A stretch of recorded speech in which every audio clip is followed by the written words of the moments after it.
lumalarga ang grupo ni Tina para magsagawa ng medical mission.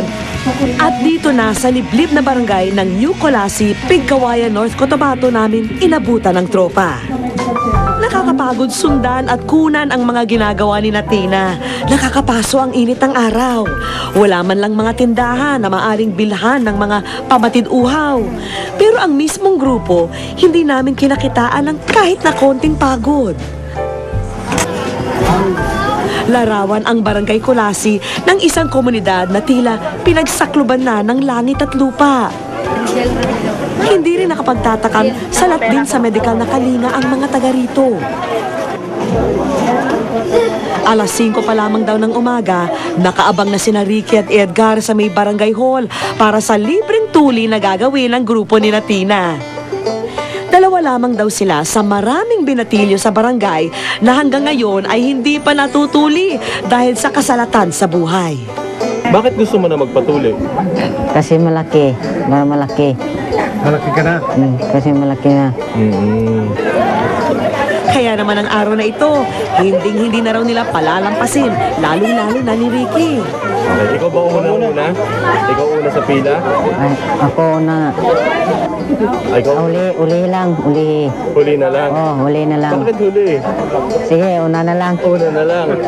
Sige. Thank you. Wala nang inaksayang oras si Tina. Tuloy-tuloy din kasi ang buhos ng mga batang lalaki sa barangay hall. Bakit? Ilan sa mga pasyente ni Tina mukhang cool na cool lang habang isinasagawang operasyon. Kalos ko gamay ha. Ginawalag dalong kung ano ko. Ginawalang. Kalos ko. Ginawalang ta. Ginawag dalong. Tapos na oh? Hindi, gani magsayo. Meron namang tilang isinumpa na ang araw na nagbinata pa sila. Samantala ng iba, tinawag na yata ang lahat ng santo para hindi makaramdam ng sakit.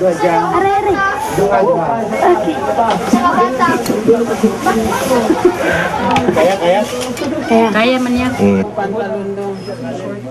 At ang oras na nina Edgar at Ricky para isalang, tila nanahimik ang paligid.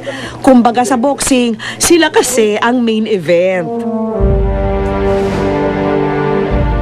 Si Ricky, deadma sa mga nakikita sa loob ng silid. Kailangan niya raw kasi mag-concentrate para sa kanyang nalalapit na laban. Gupitan. Maingat ang kilos ng dalawang binatilyo. Hindi iniinda ang ginagawa ni Tina. Makaraan ang 5 oras, 50 mga bata na ang natuli ni Tina. At dahil break time na, oras na para mananghalian. Maya-maya pa'y isang liham ang prinisenta namin kay Christina. Tignan mo. Start over.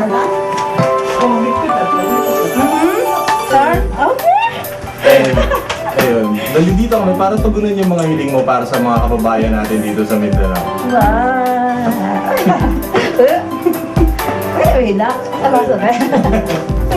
Sa tulong ng programa at ng mga ahensyang nagsisilbing kabalikat nila, lalong tumaas ang moral ni Tina sa kanilang mga pakay.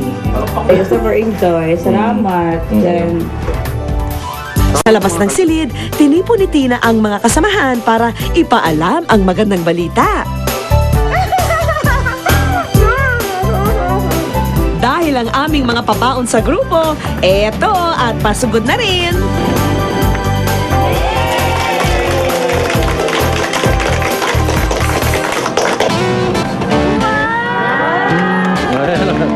Tulong-tulong na ang lahat para sa aming inihandang sorpresa.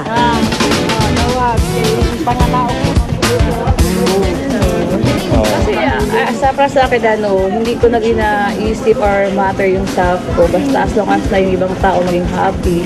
Pero I'm sure, happy naman ako with my friends, the office mates. Pero, siyempre, may mas nangangailangan pa kasi sa akin. Nakakain pa naman ako 3 times a day, may damit pa naman ako. Mga karagdagang gamot at medical supplies para sa mga pasyenteng nangangailangan. Pati ang personal na supplies ng grupo, dadagdagan na rin namin. labis-labis ang pasasalamat ni Tina. Pero mas malaki ang paghanga at pasasalamat namin sa kanila dahil sa mga sakripisyong ginagawa nila para sa ating mga kababayan. Thank you sa wish ko lang. Yun lang. Salamat. Thank you. Super dami na matutulungan yan. Hindi lang kami. Siyempre, yung pupuntahan pa for the next schedule. Sabiya sa ang kinabuhi ng Diyos.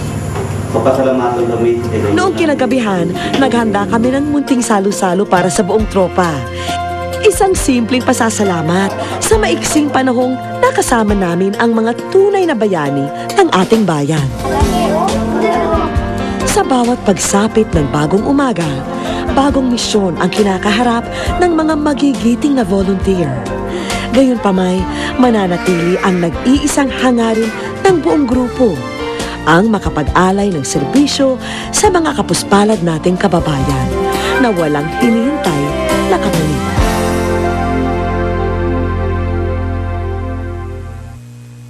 Wish ko lang sa aming pagbabalik. Pero isa lang namang